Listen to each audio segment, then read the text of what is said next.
Merhabalar efendim. Pelin Çini ben. Pelin Çini'nin YouTube kanalını seyrediyorsunuz bu arada. Pelin Çini ben. Bugün yine Pelin Çini ile yarım kalan formatında bir dava dosyasından bahsediyor olacağız. Yani adalet arayan, adaletin yerini bulması için sesini çıkarmaya çalışan bir aile mensubu karşımda olacak. İlk bölümde de söylemiştim, her zaman söyleyeceğim. Keşke böyle bir format yapmak zorunda kalmasak. Keşke hani adaleti aileler aramasa, seslerini çıkarmak için çok uğraşmak zorunda kalmasalar, her şey olması gerektiği gibi ilerlese. Bu temennimi de dile getirdikten sonra davadan biraz bahsetmek istiyorum. Kurye Samet davası desem hatırlayacaksınız çoğunuz. Umarım hatırlarsınız. 2022 senesinde 5 Kasım tarihinde Ankara'da yaşanan acı bir olaydan bahsediyorum. Samet'in hayatını kaybettiği ve 3 tane şüphelinin söz konusu olduğu, ama bir noktada anladığım kadarıyla işlerin çok da beklendiği gibi ilerlemediği bir dava dosyamız var. Karşımda da Berna Hanım var. Samet'in kardeşi Berna Özgül. Berna Hanım, hoş geldiniz. Hoş bulduk. Kusura bakmayın, böyle girizgahı biraz uzattım ama Evet, zaten hiç sorun değil. fikrim bu. Gerçekten hani adalet arayan aileler karşımda oturdukları zaman hani her seferinde girişte bunu söylemek ihtiyacı geliyor bana. Hani böyle olmasa keşke sesinizi çıkarmak durumunda kalmasanız falan diye. Kesinlikle doğru. Öncelikle başınız sağ olsun. Sağ olun. Söyleyecek hiçbir şey yok. Evet, evet. Yani acınız üzerine. Nasılsınız? Yani şöyle, nasılsınız? 2022'den bugüne acı değişmiyor. Evet. Azalmıyor ama şekil değiştiriyor bildiğim kadarıyla. Nasılsınız şu an bu acıyla? Yani bu acıyı da yaşıyoruz her gün, öyle söyleyeyim. Ben 2022 senesinde yaşıyorum. O yıldan beri çıkamadım yani. Her gün aynı Samet. Her gün Samet'i düşünerek, böyle olmasaydı, şöyle olmasaydı, özleyerek. Her günüm böyle geçiyor. Samet sizin bir büyüğünüz değil mi? Öyle mi? Sıralama nasıl? Biz 6 Hı kardeşiz. hı. Samet dördüncü sıradaydı. Benden 7-8 yaş büyüktü. Şunu söyleyelim. Kaç yaşındasınız Berna Hanım? 24 yaşındayım ben. Pırıl pırıl 24 yaşında bir genç hanımefendi Sağ karşımda. olun, teşekkür ederim. Bir siyasi kimliğiniz de var artık anladığım Evet, kadarıyla. Cumhuriyet Halk Partisi'nde parti meclis üyesiyim. Onu da baştan söyleyelim. Rozette gözüküyor. O konuya da gireceğiz ama 24 yaşında pırıl pırıl genç bir kadın karşımda, abisini nasıl kaybettiğini ve o gün yaşananları ve neyi eksik bulduğunu anlatacak esasında, sanıyorum bir Evet, mücadelemiz var. evet. Peki 5 Kasım 2022'ye bir dönelim. Hı hı. Ne yaşandı o gün? 5 Kasım günü Samet o gün çok sevdiği motoruna bindi. Hı hı. 1 saatlik bir gezi yaptı. Sonrasında eve geldi ve en sevdiği yemeği yedi. Köfte patates onun en sevdiği yemektir. Ben de o gün tesadüfen arkadaşımla buluşmaya gitmiştim. Hayatımda ilk defa eve dönerken abimi görmeliyim. Abimden önce eve varmalıyım diye Bir his geldi. his geldi ve eve öyle gittim. Abimin motorunu dışarıdaydı. Apartmanın dışında gördüm. Böyle bir oh çektim. Oh, abim evde, çok şükür. Hı hı. Yani ilk defa böyle bir cümle kurdu. Evet. İçinize doğdu. Evet. Sonra yukarı çıktım. İşte Samet de o sırada tam gitmek üzereydi. Aslında Samet'le konuşmak istediğim bir şeyler vardı. Dedim neyse yarın sabah kahvaltıda konuşuruz dedim. Yakın mıydınız? Yani Çok yakın. ha. En çok bana düşkündü. Ben de ona çok düşkündüm. Tabii ki tüm kardeşlerimi çok seviyorum. Hepimiz birbirimize düşkünüz ama onunla ikimizin arasındaki bağ çok Başka bir farklıydı. bağ. Çok farklıydı, evet. Konuşamadınız mı? Çok vakit geçiremediniz mi bugün? O gün işte konuşmak istiyordum. Normalde biz her gün konuşuruz, şakalaşırız, işte normal abi kardeş gibi. Eee, O gün işte giderken dedim ki yeşil bir parkası vardı. Böyle çok güzeldi, yeşil renginde. Dedim deniz gezmiş gibi olmuşsun, gidiyorsun dedim. Oo. Öyle. Oo. Bazen böyle anlar oluyor yani. Söylediğiniz cümlenin sonra kim bilir ne kadar zaman bu cümle üstünde düşünmüşsünüzdür yani. Öyle tabii. Annemle birlikte uğurlarken annem fark etmiş. Biz işte ikimiz kapıdan uğurluyoruz. Böyle aşağı inerken böyle bize bakmış uzun uzun. Öyleymiş. Sanki onun da o gün içine doğmuş gibiydi aslında. Ve arkadaşlarına da o gün hayatında ilk defa kendinize iyi bakın demiş. Samet. Evet, ilk defa. Hayatında ilk defa bu cümleyi kurmuş ve o gün işte motoruna bindi. Ve sonra yani Değil. ne yaşandı tam olarak? Biz ne biliyoruz? Şöyle Samet abisiyle birlikte çalışıyordu aynı zamanda. Hem motokuryeydi. Trendyol Go firmasında Hı hı. motokuryelik yapıyordu. Hem de abisiyle birlikte dayanışma içerisinde çalışıyorlardı. O gün abisine yardıma gidecekti. Bizim evimizin 5 dakikalık bir mesafede oluyor olay aslında. Nerede tam olarak Ankara'da? İvedik Caddesi var. Orada bir hastane var. Özel Orta Hı Doğu hı. Hastanesi. Tam o kısımda oluyor aslında. Tamam.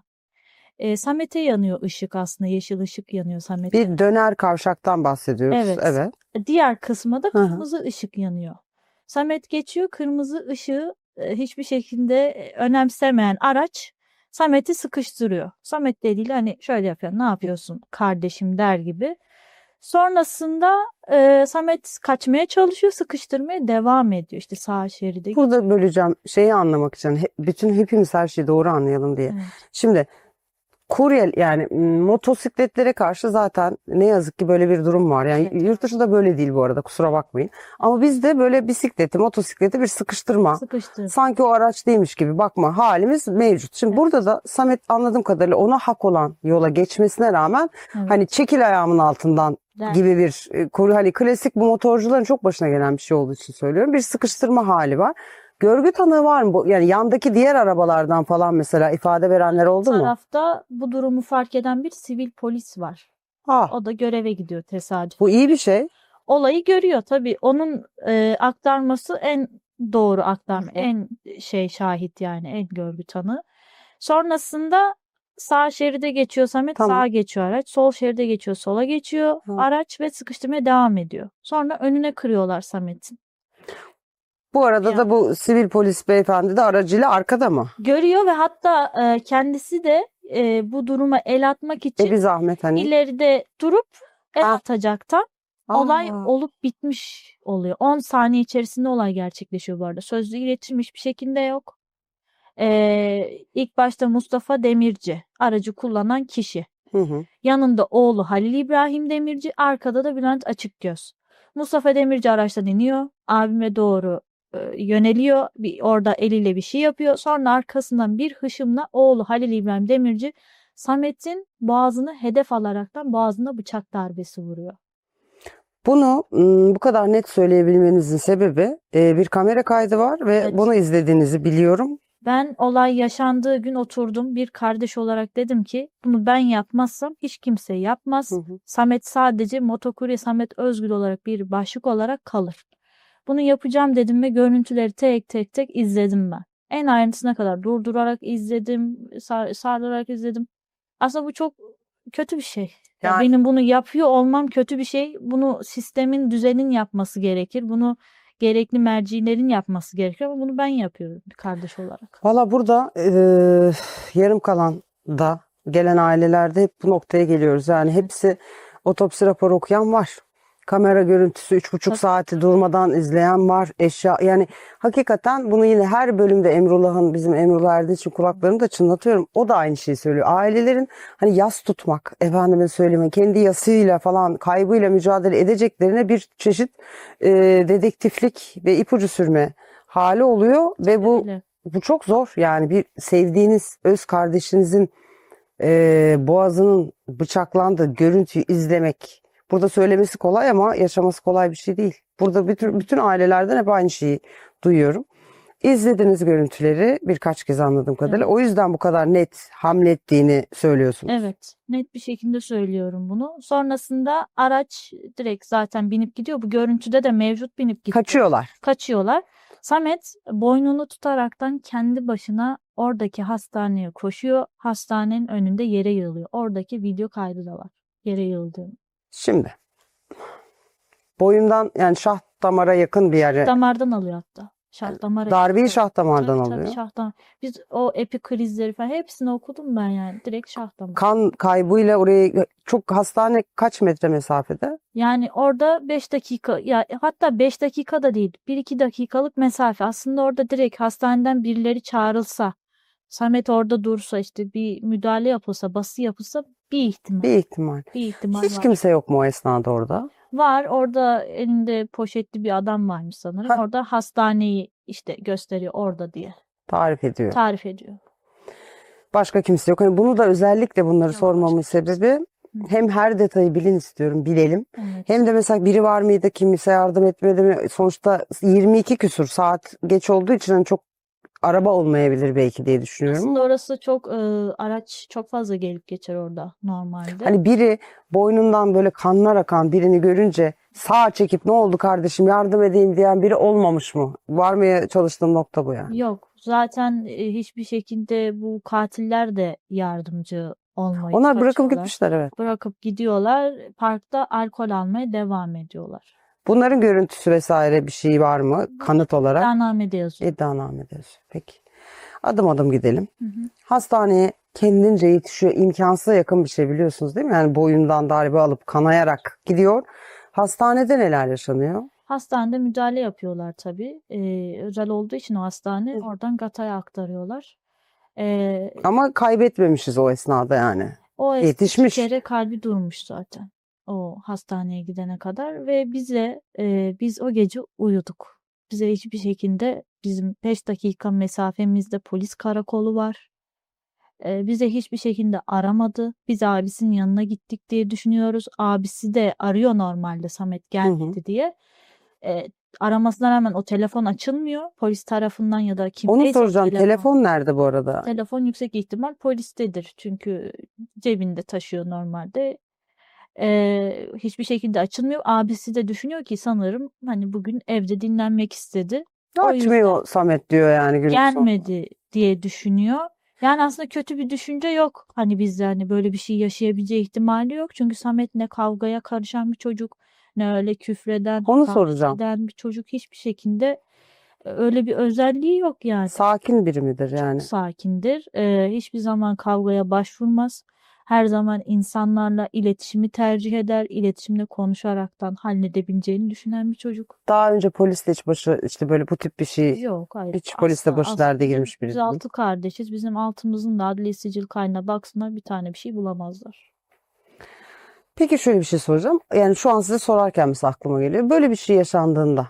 Şimdi biz cep telefonuyla yaşıyoruz ya artık. Evet. Hani bizim bir organımız. Evet. Oradan hemen mesela telefonun bir özelliği var. Acil arama hani alıyoruz ya oraya. Biz onu niye yapıyoruz ya Allah aşkına?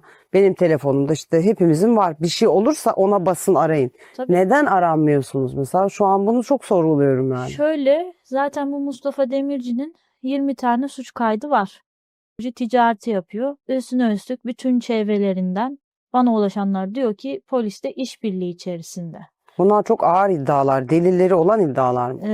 Yani bunu çok kişi söyledi. Demek ki Size ulaşanlar. tabii çevresi tarafından biliniyorlar. Hiç kimse bunları sevmiyor. Ailece sevmiyorlar bunları hiç kimse. Herkes rahatsız. Mahallesindeki bulunan herkes rahatsız. Bunlardan işte bizim gibi böyle acı alan herkes. Peki şöyle bir şey söyleyeceğim. Tekrar altını çiziyorum. Sizin iddialarınız olduğunu söylemek durumundayım. Tabii tabii. Burada cevap hakkı saklı. İnsanlar cevap hakkını kullanabilir. Bunu da söylemek zorundayım. Ama akabinde şunu da sormak zorundayım.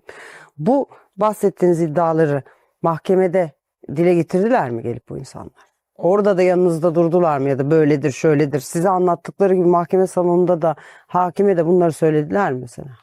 Bize söylüyorlar işte sadece. Ben de o noktada kızıyorum. Gelip bana diyorlar ki işte biz Mustafa Demirci ile yediğimiz, içtiğimiz yer gitmiyor. Kardeşim bana lütfen hani burada da söylemiş olayım. Bana katilin yakını hiçbir kimse yok mesajlaştım. Yok ben onunla yediğim içtiğim yer gitmez. Bana anlatma bak orada polis var. Savcı var. Git ona anlat ki Samet'e de bir faydan olsun. Samet'in davasına da bir faydan olsun. Madem çok üzülüyorsun bu davaya. Ha böyle geliyor yani çok üzülüyorum Evet. diye gelip size bir takım bilgiler anlatmaya Evet, en çalışıyor. son hatta ben kendi mahallemde bir markete girdim. Tesadüfen hani rozetimde kalmış Tamam. bir görüşmeden çıktıydım. Ondan sonra işte CHP hakkında konuşuyorduk. Sonrasında bir anda ben hani Motokurye Samet Özgün'ün kız kardeşiyim vesaire deyince senin davanı biliyorum işte ben Mustafa Demirci ile yediğim içtiğim ayrı gitmez. İşte senin abin hakkında şunu diyorlar bunu diyor. Bana böyle bunu anlatıyor ya ben orada bulunmak istemedim ha. Bana anlatma. Çünkü ben zaten bunları duyduğum zaman çok kötü oluyorum. Benim Yok, abim tertemiz bir insan. 28 yaşındaydı, 2 üniversite okuyordu. Gazi Üniversitesi'nde tarih onu bölümündeydi. soracaktım ne okuyor diye ne okuyor. İstanbul Üniversitesi'nde de iş sağlığı ve güvenliği okuyordu ya. Ne yapmış olabilir bu insanlara da boğazından bıçaklayacak derecede? O zaten bambaşka, yani bıçak, boğaz, hamledilen yer, nokta atışı hakikaten hani şey bir yer ki onu da söyleyelim bu arada, bıçaklayan şahıs Hı hı. sağlık lisesi mezunu değil mi? Evet, sağlıktan mezunmuş. Bize yakınları bir de bunu överek anlatıyor. İşte o çocuğun da hayatı bitti. Ya 28 yaşındaki genç ölmüş. Onun tekrar bir hayat yaşama ihtimali yok. Bana ne senin çocuğunun hayatı bittiyse? Sağlık lisesi mezunu detayını da şah damarına hesap edebilmek, yani nereye darbe vurursa ne etkisi olacağını, o lisede eğitimini alındığını Neşter düşünüyorum. kullanmayı iyi Neşter. öğrenmiş. Bıçak, yani suç aletiyle ilgili bir fikriniz var mı? Nasıl bir Şöyle şey? araç kiralık Hı hı. araç bu arada o kullandıkları o günkü araç. Onların değil. Torpido gözünde varmış. İddianamede yazılana göre arkadaşına hediye olarak bıçak almış. Şimdi bir insan arkadaşına hediye olarak bıçak alırsa o insan normal bir insan değildir zaten. Hediyeyi de o gün mü verecekmiş mesela, ayrıca da yani? Hani hediye paketini mi açmış o esnada mesela? Yüksek ihtimallikle öyle. Sonrasında iş değişiyor. Diyorlar ki Samet'in elinde parlak bir şey vardı. Samet'in elinde parlak ne olabilir ki? Görüntü kamerada öyle bir şey var mı? Yani kamera Öyle kaydı bir şey yok. net, çünkü anladığım kadarıyla. Varsa da anahtar vardır, o kadar. O da motorun anahtarı. Şimdi siz çok net izlediğiniz için bu kadar net soruyorum. Bir Samet duruyor. Hı hı. Araba önünü kesiyor. Kaskını çıkarıyor. Kaskını çıkartıp paketine koyuyor. Paketine koyuyor. Ve orada elinde bir şey var mı? Bir hamle yapıyor mu karşı tarafa? Bir adım atıyor mu? Zaten görüntüleri izlediniz mi bilmiyorum. Hani biz bunları haber kanallarına vesaire Gördüm. veriyoruz. Hiçbir şey yapmıyor Samet orada. Yani sabit duruyor görüyoruz ama hani uzun versiyonunda Ne uğradığını şaşırıyor. Beklemiyor böyle bir şey. Zannediyor ki konuşacağız, halledeceğiz, gidecek. Ne uğradığını şaşırıyor Samet 10 saniye içerisinde. Dediğim gibi. şöyle bir şey soracağım. Bu davalarda hep belli başlı soruları aynı soruyorum. Çünkü kademe kademe gitmemiz gerektiği için. Mahkemede neler yaşandı? Yani şöyle, mahkeme aşamasında bazen bir pişmanlık belirtisi oluyor. Bazen hiçbir pişmanlık belirtisi olmuyor. Neler yaşandı? Bir de tabii esas, ilk önce yerel mahkeme bir karar veriyor. Evet. Siz onu buluyorsunuz, yani yerinde buluyorsunuz değil mi? Bir nebze olsun. Evet. Yerel mahkemenin verdiği kararı yerinde buluyorsunuz. Sonra işler karışıyor. Şimdi önce onu bir sorayım. Yerel mahkeme ne karar verdi? O ilk verilen karar. O size ne hissettirmişti? Sonra bu karar istinafta anladığım kadarıyla bozuluyor. Bozuldu. Neler oldu? Şimdi sizden dinleyelim. Yerel mahkemede bizim hakimimiz iyi bir hakimdi. Hı hı. İlk başta onu söyleyeyim yani. Halil İbrahim Demirci'ye indirimsiz müebbet verdi. Pişmanlıktan yararlanmasını istemedi. Bıçağı kullanan kişiden Aynen. bahsediyoruz. Mustafa Demirci ve Bülent Açıkgöz de yardım ve iştirakten 12'şer yıl hapis cezası aldı. Hı hı. Bu şekilde biz istinafa gittik cezaların yükselmesi için. Onlar istinafa gitti cezaların düşmesi için. İstinaf mahkemesinde de biz gittiğimizde, hani bunu da söylemek istiyorum açıkçası, biraz kırgınlığım olduğu için, biz sadece ben, ailem, çekirdek ailem, bir de avukatımız, 2 tane de Cumhuriyet Halk Partisi'ne gelen milletvekili var, o kadar. Tamam. Yani orada bir toplumsal destek görmek isterdim aslında her davada. Çünkü gerçekten bunun önemi çok büyük, toplumsal destek. Ki sosyal medyada çokça paylaşılan, Evet. tırnak içinde popüler olan bir davadan bahsediyoruz. Evet ve hani karşı tarafın ailesi Hı hı. bizden sayıca daha fazlaydı. Yani bu benim zoruma gitti ve bu kırgınlığımı söylemek istiyorum açıkçası. Zaten dava esnasında, daha doğrusu dava görülmeden önce karşı tarafın avukatı, ben bunu direkt ismini söylemek istiyorum, İsterse beni dava edebilir, Harun Batu Duran, yarım saat önce gitti, içeride görüştü. Harun Batu Duran'ı çağırıyorlar. Benim avukatımı çağırmıyorlar. Bu arada bizim avukatımız Samet'in çocukluk arkadaşıdır. Onu soracaktım, sizin avukatınız kim diye. Evet, avukatımız İbrahim Kapusuz, Samet'in çocukluk arkadaşıdır. Biz avukattan yana da çok mağdur olduk. Neden? 2 tane avukat tuttuk. Zaten çocukluk arkadaşı vardı davada. Yani başka bir avukat daha tutalım dedik. 2 avukat da resmen davayı sattı. Nasıl sattı? Yani ilgilenmediler. Yok işte dava önemli bir dava yani. Hı hı. Ceza davası. Adam arıyor bizi, diyor ki işte ben hastayım, gelemeyeceğim, işte şöyle böyle diye. Şöyle bir Bugün şey müydü dava? Şöyle bir şey de soracağım. Hazır konuyu açarken. Tabii. Yani bu tip davalarda bir de şöyle avukatlar oluyor. Hepinizin isimlerini bildiğiniz bir takım avukatlar var malumunuz. Evet. Hani böyle bir şekilde çok popüler davaları da Evet. alıyorlar. Evet. Hani sırtlanıyorlar vesaire. Şimdi böyle bir şey oldu mu? Yani Samet'e ben savunayım diye gelen avukat oldu mu hiç? Bilinen Olmadı. isimlerden. Yani bilinen isimlerden kimse olmadı. Hı hı. Çünkü bu ülkede işçiysen, emekçiysen üzerine basılması çok rahat oluyor. Yani bunu da açıkça söylemek istiyorum.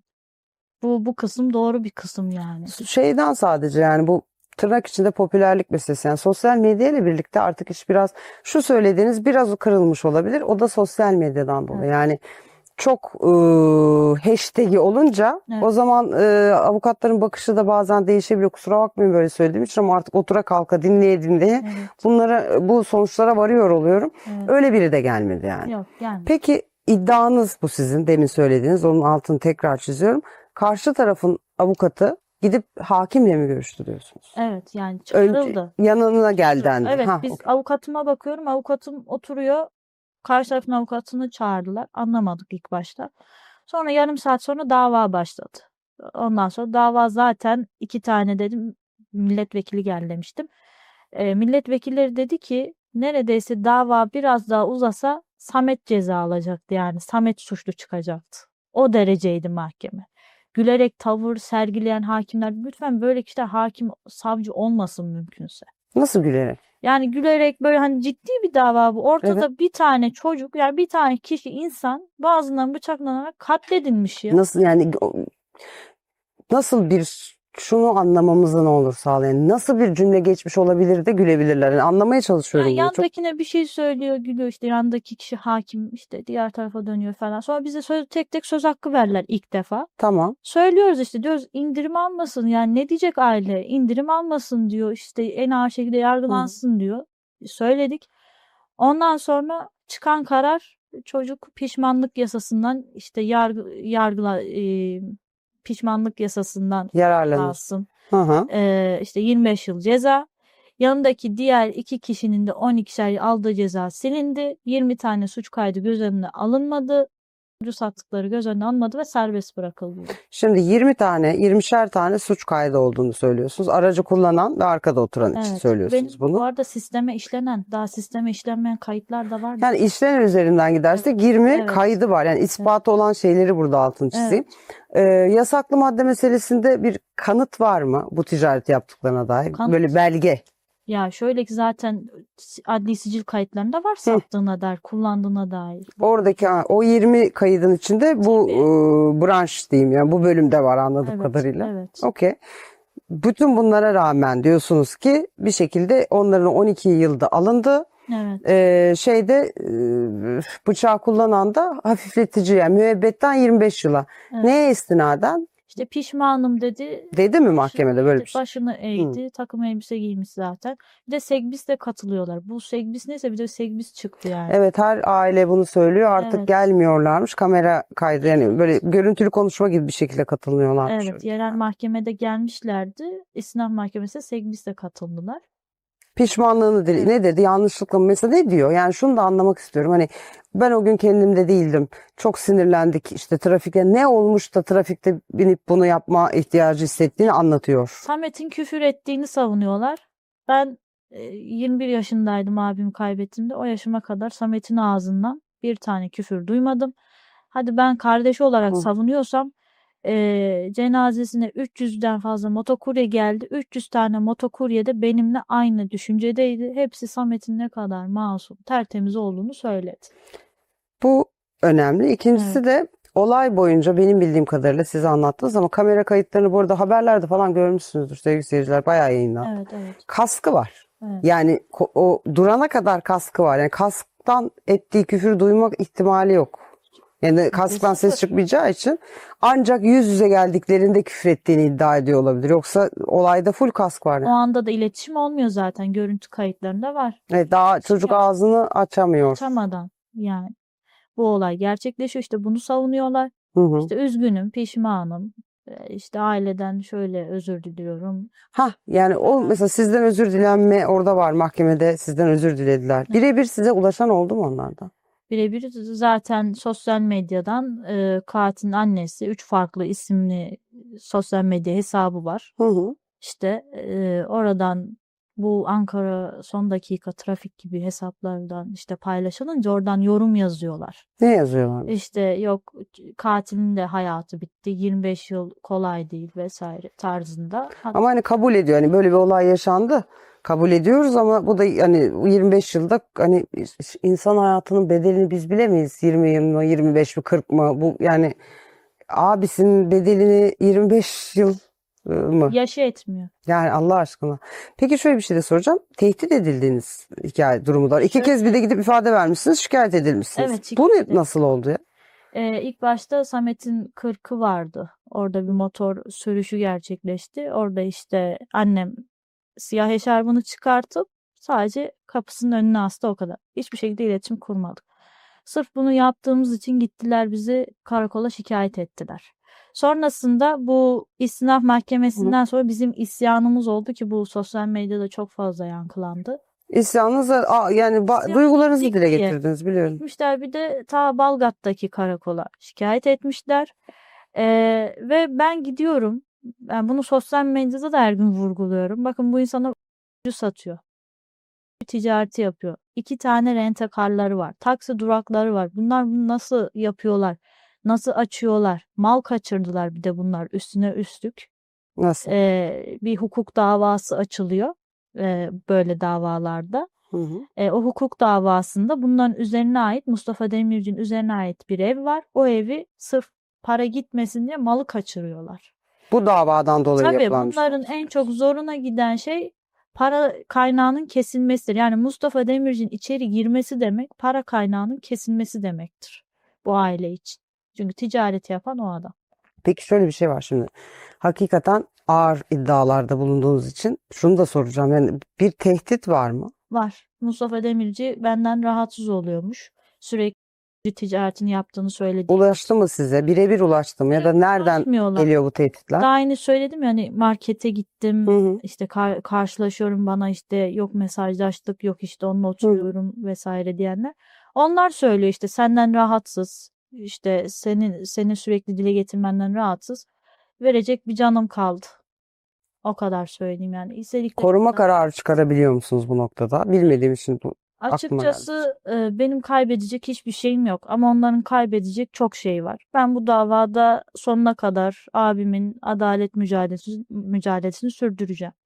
Bir söz verdim. O sözü de yarım bırakmayacağım. Şu an peki istinaf, bu yerel mahkemenin kararını duyduk. İstinafın kararını duyduk. Sonraki aşama? Yargıtay aşaması. Yargıtay'da da bu karar onandı. Hı. 1. Ceza Dairesi'ne gitti. Oradan çıkacak karar ya işte tekrar yargılansın. Ya da tekrar okey budur diyecek. Aynen. Zaten ne karar çıkarsa çıksın biz bu davayı Avrupa İnsan Hakları Mahkemesi'ne kadar götüreceğiz. Onu soracaktım. Yani bir planınız vardır diye soruyorum. Yani diyelim ki işte 1. cezada da Evet. onandı. Hı hı. Ondan sonraki aşama ne oluyor yani? Nereye? Kısa Mahkemesi, Hı hı. sonrasında da Avrupa İnsan Hakları Avrupa İnsan Mahkemesi. Hakları Mahkemesi. Peki şimdi rozete rağmen şöyle bir şey soracağım. Tabii. Çünkü ben hani rozetin olmasından rahatsız olduğumdan değil, onun altını çiziyorum. Çünkü bu tip meselelerin siyaset üstü olması gerektiğini düşünüyorum her şekilde. Hı hı. Yani çünkü insan canından bahsediyoruz. Hani buraya bir sürü aile geliyor. Yayınlanmamış, yayınlanacak bir sürü bölüm var. Orada gerçekten her partiye oy veren aileyi de ben Evet. burada ağırladım. İsyan aynı. Yani kayıp bir can var, sevdiğini kaybeden bir aile var karşımda ve isyan esasında adalet sistemine ve bir adalet isteği var. Orada artık partisi purtusu kalmıyor. Ama şunu soracağım. Şimdi ilk Samet'i kaybettiğiniz an siyasi isimlere ulaşmaya çalıştınız mı? Ya da onlar ulaştı mı? Çünkü böyle vakalarda da genelde onlar arıyorlar, Evet. geliyorlar falan. Ne yaşandı orada? Böyle yetkililerden kimler gördü size? Şöyle söyleyeyim, ben bütün işte biz hiçbir şekilde siyasi ayrım yapmadan Hı hı. biz AK Parti'ye de yazdık, MHP'ye de yazdık, Hı hı. işte CHP'ye de yazdık. Hepsine ulaşmaya çalıştık. Bizi duyun diye. Aynen, hatta ben 2023 yılında Babala TV'ye çıkmıştım. Kemal Olsa. Kılıçdaroğlu. Evet, Olsun. yayınına, Kemal Bey'in yayınına çıkmıştım. Orada işte ilk defa büyük bir şekilde yankılanmıştı bu. Hatta o sürece kadar iddianame hazırlanmamıştı. Ne zaman ben Babala TV'ye çıktım, 2 hafta sonra iddianame hazırlandı.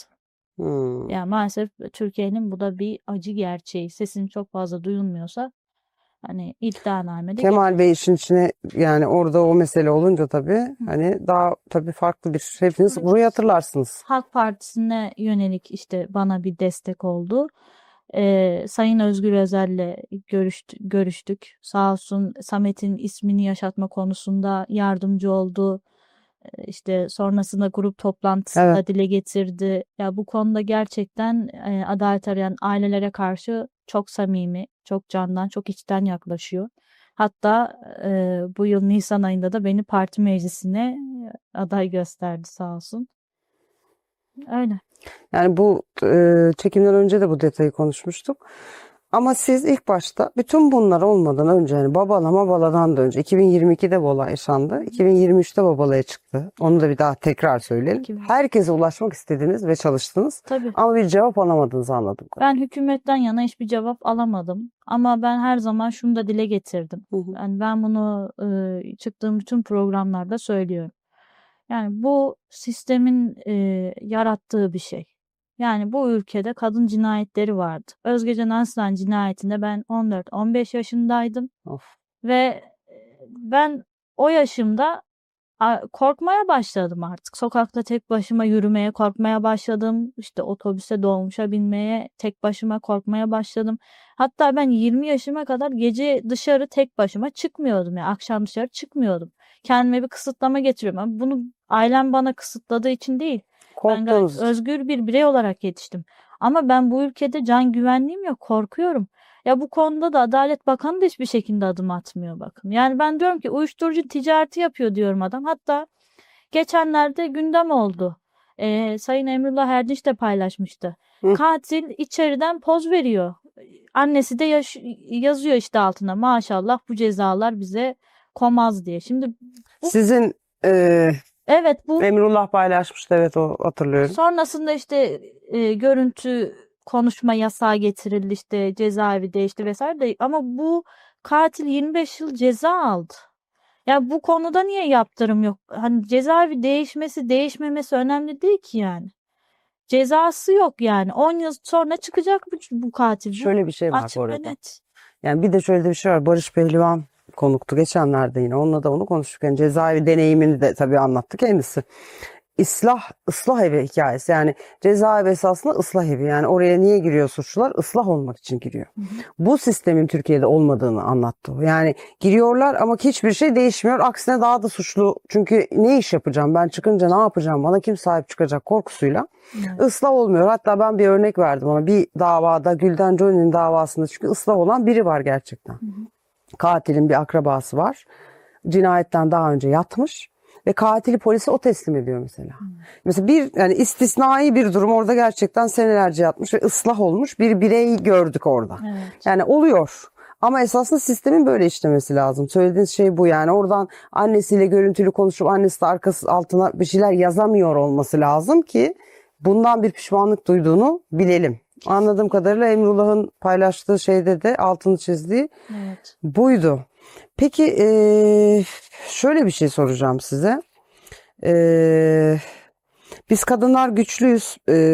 Hep birlikte değişim yaratabiliriz. Böyle bir durum var. Evet. Söylediğiniz bir cümle. Ve demin çekimden önce de konuştuk. Esasında Samet bunu yaşamasaydı, siz bu olayı yaşamasaydınız da zaten galiba karşında yine bu meselelerle ilgili oturuyor olacaktınız. Evet. Çünkü kadın Yani cinayetlerini çok yakından takip ediyoruz. neyin değişmesi gerekiyor bu ülkede sizce kadın cinayetlerin önüne geçebilmek Direkt için? rejimin değişmesi gerekiyor. Çünkü hiçbir şekilde bu sistem bu katilleri yaratıyor. Yani ağır verilen bir ceza yok, yaptırım yok. Bu suç artık çocuklara kadar indi. Peki hemen araya girip şunu soracağım. İşte bu suça itilen çocuklar, işte Minguz, Yasemin'in Evet. başlattığı ve işte Emrullah'ın falan da destekleyerek hatta bir şey hazırladılar anladığım kadarıyla. Bakanlığa da gitti.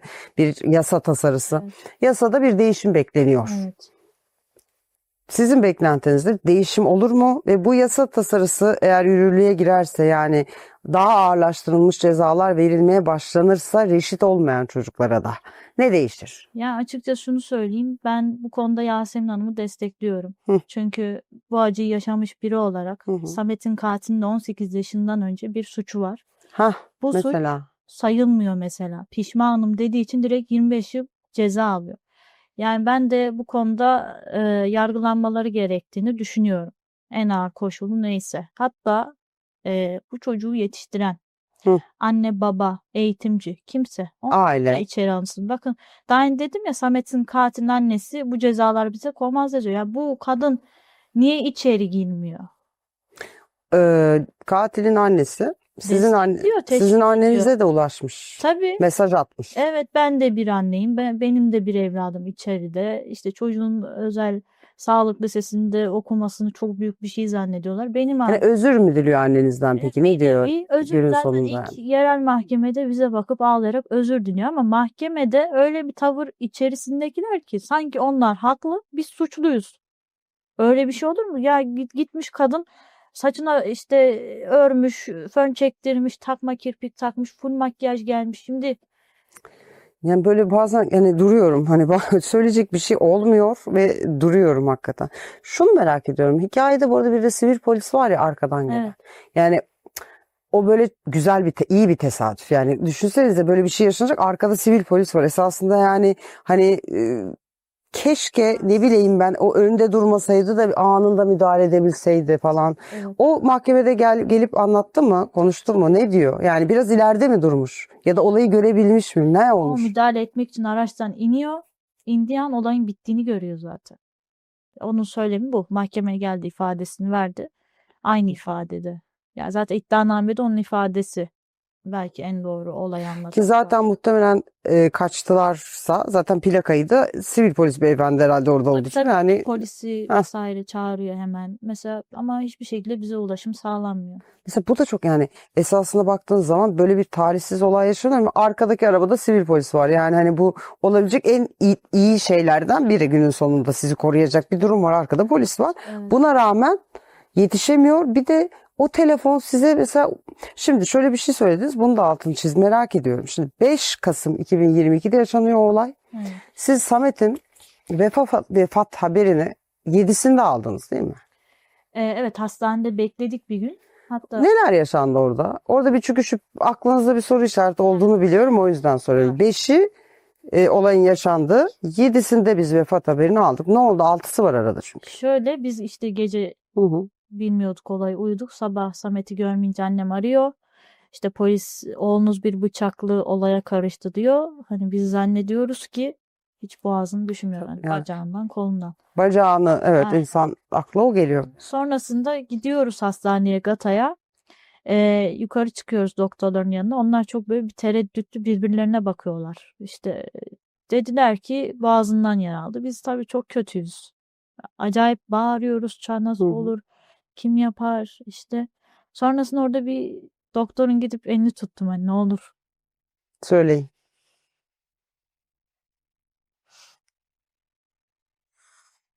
Ben suyunuz orada.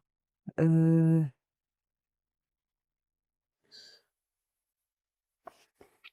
Hiç kötü. Bu arada yani çok samimiyetle söylüyorum. Evet. Hiç kötü hissetmenizi istemiyorum kendinizi ağladığınız için. Yani hani insanlar görsünler. Bir de öyle bir durum var. Ben bu yayınları yaparken Berna Hanım hep şuradayım yani. Çok zor duruyorum çoğu zaman ağlamak için. Ama ne kadar detay bilirsek o kadar içselleştiriyoruz. Yoksa çünkü biraz da fazla sıradanlaşmaya başladığı için şiddet. Bu duyguları görmemiz gerekiyor. O yüzden Kesinlikle. yani hani ne olur kötü hissetmeyin kendinizi. Ne olur Çok kurtar üzgünüm bu dediğimi arada. hatırlıyorum. Elini tut. Doktor o sırada söyledi herhalde size diye düşünüyorum. Yok, söylemedi, hani onlar da kaldılar.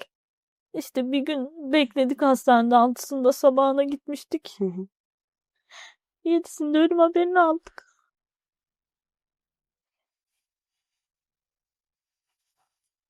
Alalım. Çok işim. Teşekkür.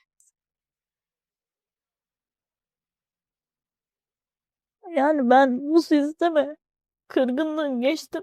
Öfkeliyim. Bunlar yaşanıyor. Cinayetler yaşanıyor. Hiçbir şey yaptıkları yok. İstifa ettikleri yok. Hala o koltuklarında oturuyorlar. Hala kendilerini yüceltme, kendilerini devam ettirme peşindeler. Ya gidin de artık başkası bir ülkeye adalet getirsin. Bunu yapanlar gelsin artık. Yoruldum. Gerçekten yoruldum. Her gün bir cinayet haberi duymaktan yoruldum. Daha yeni gelmeden önce Ankara Keçiören'de Hakan Çakır'ı şeyini okuyordum. Annesinin isyanını gördüm. Gözlerim doldu artık. Yani dayanamayacak bir noktadayım. Şöyle bir şey soracağım. Biz Kartalkaya davasında gördüğüm böyle bir dayanışma hikayesi var. Hatta sizden sonra bir bölümümüz daha var. Kartalkaya'dan bir aileyi daha alacağım. Mümkün olduğu kadar o davaya kadar her aileyi almaya gayret edeceğim. Şöyle bir şey, orada bir kolektif oluştu. Evet. Şimdi sizde de bana ulaşanlar oluyor artık hani, ama ayırt edemiyorum. Siz onu bir süzgeçten geçirelim istiyorum da Tabii. bir birlik olmaya başladı. Yani Yasemin'in esasında anladığım kadarıyla böyle ortaya çıkıp bunu gösterdiği ve bizim o zaman fark ettiğimiz, ama esasında kaç aile, kaç acılı aile, anne, kardeş bir aradasınız, hareket ediyorsunuz. Nasıl bir durum şu an? Şöyle çok fazla kişi var Hı zaten hı. bu noktada. İşte Pınar Sevim'in ailesi var, Yeşim Akbaş'ın ailesi var, Burak Kan'ın ailesi var, Muhammed Mutluay'ın ailesi var. Bazılarınla konuşuyorum, oradan biliyorum. Evet, Zuhal Akman da o gün oradaydı tabii. mesela, Atan'ın annesi. Onlar var. Yani hepimiz tek bir şey istiyoruz. Adalet istiyoruz. Yani bu ülkede artık can güvenliği olsun istiyoruz. Yani bir kişi de şunu çıkıp diyebilsin, yani ben hani yurt dışına da gittim. Hani ben orada gittiğimde hani gece çok rahat bir şekilde işte kız arkadaşlarımın çıktığını vesaire hani Hı. biliyorum gece dışarı. Yani ben niye burada çıkamıyorum gece dışarı? Belki benim canım sıkkın. Dışarı çıkıp bir yürümek istiyorum ama Kendini yürüyemiyorum bile yani. Peki hiç Adalet Bakanlığı ile görüşme talep ettiniz mi? O taraf yani yani bir talep yolladınız mı? Şöyle ben çok yazdım Adalet Hı hı. Bakanlığı'na. Yani hani bu davayı gerekirse hani konuşalım, Evet. masaya yatıralım. Ne eksik, ne işte varsa yasa gelsin etsin diye çok yazdım. Hatta ben o istinaf mahkemesi çıkışında dedim ki beni yıldıramayacaksınız Adalet Bakanı dedim. Bu saatten sonra da zaten beni yıldıramazlar asla. Ben Fatih Altaylı'nın programında bunu tekrar dile getirmiştim. Yani sen Adalet Bakanısın. Bu ülkede geçen okudum. Şu ana kadar 269 kadın cinayete kurban gitmiş. Bu sene. Evet. Yani şu zamana kadar bunu bir yazının altında gördüm. Yani bu cinayetler olurken sen neredesin? Hani neredesin? Hiçbir aileyi toplayıp bir iletişim kuruyor musunuz ya da yasaya yönelik bir şey yapıyor musunuz? Hiçbir şey yaptı ettiği yok. Ben bu saatten sonra gidip onunla konuşsam ne, konuşmasam ne değişecek ki? Böyle bir talebiniz de yok artık. Yok artık, yani artık talebim, hiçbir şeyim kalmadı ki. Onu Durumda şu yaşananları gördükçe ben Sayın Ekrem İmamoğlu'yla Silivri'de görüşme imkanım olmuştu. Kendisine sarılarak ilk gördüğüne görür görmez ağladım. Bana niye ağlıyorsun dedi. Dedim ki siz buradasınız dedim. Abimin satıcısı katilleri de dışarıda dedim. Bu filmde hak mı, adalet mi dedim. Umudunu kaybetme dedi bana. Umudumu kaybetmeyeceğim ama. Yine de bu sistemin, bu rejimin değişmesi için umudumu kaybetmeyeceğim. Bu rozeti takıyorsam bu sistemin değişmesi için, başka canlar yanmasın diye takıyorum ben. Parti meclisine geldiysem eğer ben gelmedim. Adalet arayan aileler geldi.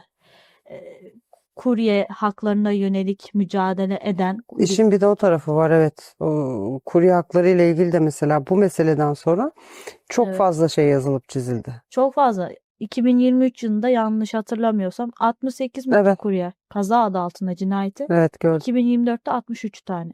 Şimdi 2025'teki raporda kim bilir kaç tane sayı çıkacak karşımıza. Ve şöyle enteresan da bir şey, yani bu Atan'ın annesi Zuhal Hanım varken de bunu konuştuk. Bana çok heves gelse de şöyle bir şey var. Ya niye kuryelik yapıyorduk ya falan. Mesela üniversitede okuyor, yani üniversite öğrencisinin niye kuryeydi falan. Böyle çok enteresan, bunlar hep sosyal medyada araştırdığınızda bulabileceğiniz yorumlar. Ya Yani şöyle söyleyeyim ben. aklım çok almıyor ama bu böyle bir garip bir de şey var ya. Garip yorum yapanlar Bu ne oluyor. demek yani, bu hani ata için de aynı şeyi söylemişler. Kuryelik yapmasın için nasıl izin vermişler falan. Ya böyle bir söylem olmaz. Ya şimdi kuryeliğe yönelik şöyle diyebilirim. Ben biraz Nedir abimden peki? bildiğim için. Benim abim normalde aslında asker olmak istiyordu. Tamam. Üniversite okuduğu için işte o sırada hani geçimini sağlamak için bir tanıdık vasıtasıyla Trendyol Go'yu öğrendi işte Hı hı. nasıl ne. Onlarla çalışmaya başladı. Gitti işte kendi ekipmanını aldı, işte motorunu aldı, dizliğini aldı, kaskını aldı, eldivenini aldı.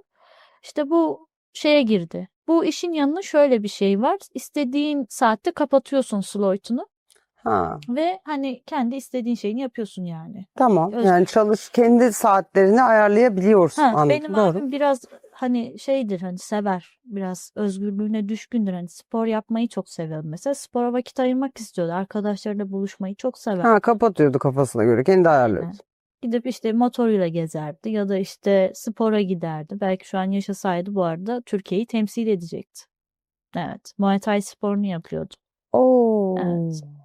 Yani bir Muay Thai bilmesine rağmen o kişilere Bambaşka bir şey söylüyorsunuz şu an. Bak mesela bu çok önemli bir detay. Yani evet. Muay Thai yapıyor. Yani bir çeşit, nasıl açıklayayım onu, bir dövüş sanatı Evet. tırnak içinde. Onu yapan o tip, mesela kickbox yapanlar için de aynı şey geçerli.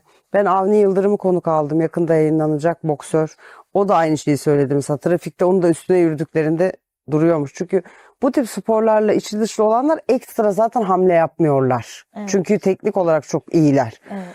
O yüzden de hiç hareket etmemiş olabilir Samet. Şöyle antrenör de zaten diyordu. Antrenör de Durmuştur. çok yakın arkadaşı. O da dedi ki ya vurmaya kıyamıyordu kimseye dedi ya. Yani çünkü biliyor, teknik Evet. olarak vursa yamultacak. O yüzden zaten vurmuyor onları. Antrenman sırasında hani doğal olarak onlar şeylerde falan çalışıyorlar. Ben de bu arada capoeira sporunu yapıyordum. Benim de bir yanım Oo, dövüş sporu. o çok, bakın araştırın onu, enteresan. Bir zamanlar ilgilendim.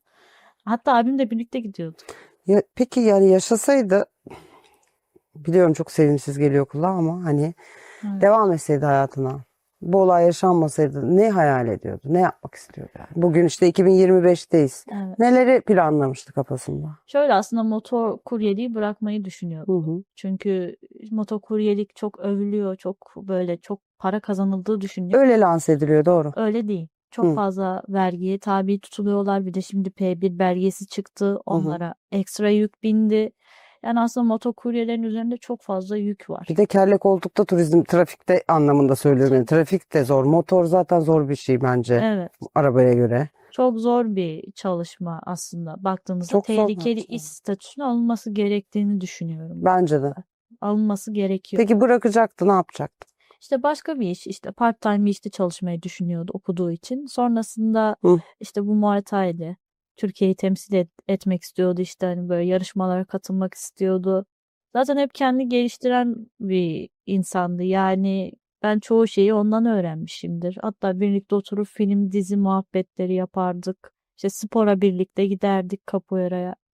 Öyle spor şeylerini gösterirdi bana. Bana da öğretirdi biraz. Muay Thai evde. Çok da benziyorsunuz bu arada. Yani bu fotoğraflardan da Samet'i gördünüz. Yani çok andırıyorsunuz ama. Ben ilk gördüğüm andan itibaren gerçekten inanılmaz andırıyorsunuz. Peki an itibariyle şunu da soralım kapamadan önce. Biz şimdi Yargıtay'dan bir şey Hı hı. bekliyoruz değil mi? Bir zamanı var mesela, şu tarihimiz var mı elimizde, bir şeyimiz? Bu nasıl oluyor prosedür? Biz böyle bekliyoruz ama ne kadar mesela bekliyoruz? Valla 1,5 yıldır bekliyoruz biz. Hala bir sonuç çıkmış değil. Bir sonuç çıkmasını bekliyoruz. Ne Ama zaman? mesela maksimum ne kadar bekleyebilirmişiz ben? Ha, bunun bir şeyi vardır herhalde yani. Yani bilmiyorum. 1,5-2 yıl içerisinde çıkması gerektiğini düşünüyorum. Hı hı. Hatta ya çıkması için çok mücadele ediyoruz. Hani etiketliyorum, mutlaka yazıyorum, ediyorum ama hala bir gelişme yok maalesef ki. Umuyorum ki tekrar yargılama yönünde bir karar çıkar. Çıkacaksa bile karar. Öyle olursa, peki bunun da altını tekrar çizelim. Evet. Tekrar yargılama kararı olduğunda baştan bütün deliller, işte o kamera kayıtları, bilmem ne falan, her şey sanki sil baştan 2022'ye geri dönüyoruz ve baştan bir yargılama Evet. durumuna giriliyor. Evet. Peki şunu soracağım.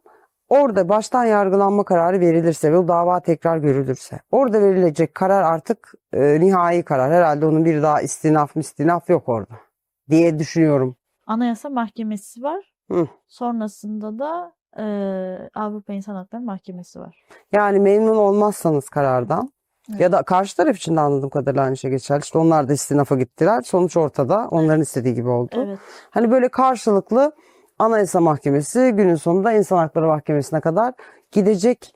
Peki sizin içinizden, gönlünüzden geçen yani hani hangi ceza sizi içinizi rahatlatırdı? Ağırlaştırılmış müebbet verilmesi hem oğluna hem babasına. İkisine de verilecek ceza bu olmalı. Yoksa o adam 20 tane suç kaydı var. Daha fazla 20 tane suç kaydı olur. Zaten kendisi cinayeti işlemiyor, cinayeti işlettiriyor. Teşvik ediyor yani. Yanında birileri varsa ona güveniyor yani öyle söyleyeyim. Ha bu teşvik meselesinde de onu da şöyle bir şey soracağım. Şimdi hadi oğlum yap gibi bir teşvikten mi bahsediyoruz ya da engel olmamakta o esnada bir teşviğe giriyor mu? Şöyle bir şey söyleyeyim. Bu Halil İbrahim Demirci aracına binerken bunu sivil polis duyuyor. Hı. Beni arabadan indirmeyin demedim mi diyor. Ya orada arabanın içinde planlanan bir şey var aslında. Hmm. Çünkü böyle bir cümle kullanıyor. Beni arabadan indirmeyin demedim mi? Hani akıl yürütelim. Bu da iddia üzerinde tabii yani akıl yürütelim abi inersem bak elime hani kendime hakim olamam gibi mesela bir cümlede indirmeyin beni. Evet. Hani inersem çünkü ne yapacağım belli olmaz. Beni bilmiyor musunuz falan gibi bir beyan üzerine. Hı hı. Belki bu tamamen akıl yürütüyorum. Arka koltukta oturan şahsın da elinde bir kesik var anladığım Evet. kadarıyla. Kesik oluyor elinde. O da enteresan. Evet. Yani Onu söyledik İstinaf'ta. İstinaf hiçbir şekilde bizi dinlemedi. nasıl olmuş o kesik mesela? Kendi kendine olmadığı ortada. İşte orada bir arbede yaşanıyor sona doğru. Ha, aynı Darp yani. ediliyor orada. Çünkü gölgeye düşüyor. Darp Hı hı. olabilir. Samet'e karşı bir darp var. Çünkü sonra Bülent Açıkgöz olay yerine gidiyormuş. İddianamede yazıyor işte Hı hı. olay yerine gidiyor tekrardan vesaire. Ama Bülent Açıkgöz de hiçbir yardım etmeden araca binip onlarla birlikte yol alıyor. Ya bir de hiçbir şekilde bunlar testi de yapılmıyor. Onu da soracağım. Alkol bu arada kanda var. Evet. Samet'te yok. Evet, 240 promil Üçünde de mi? üçünde de. Ama Samet'e mesela adli tıpta uyuşturucu testi yapılıyor. Bu insanların şey olmasına rağmen Yapılmıyor mu? hiçbir şekilde yapılmıyor. Avukatınız bunu sormuştur herhalde. Sebebini nasıl bir cevap aldı? Yok cevap yok maalesef ki. Hiçbir şekilde yani bizi uygun bir cevap yok. Yani mesela yapamadık, unuttuk.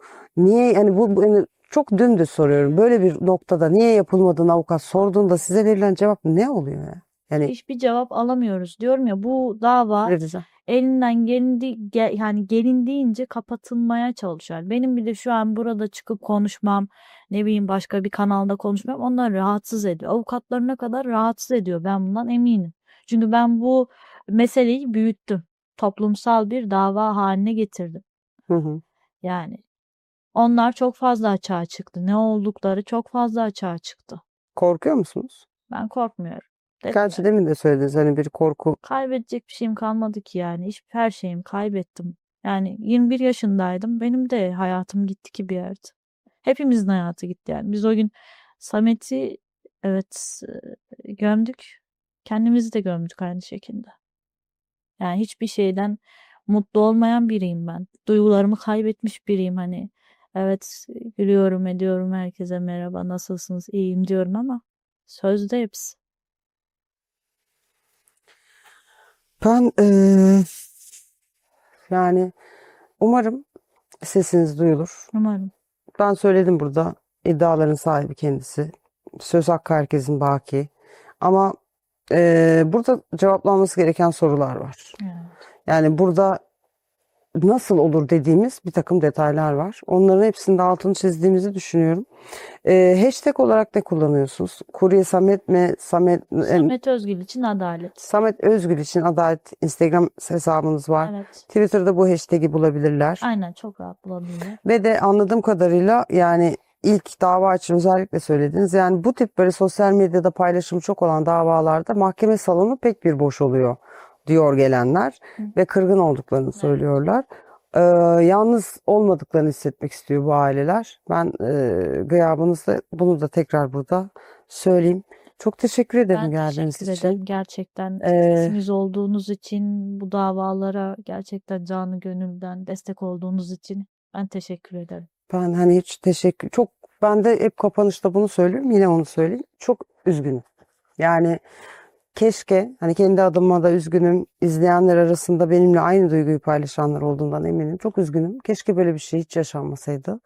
Keşke böyle bir acı yaşamış, böyle bir kayıp yaşamamış olsaydınız. Keşke. Hani keşke engelleyebilseydik.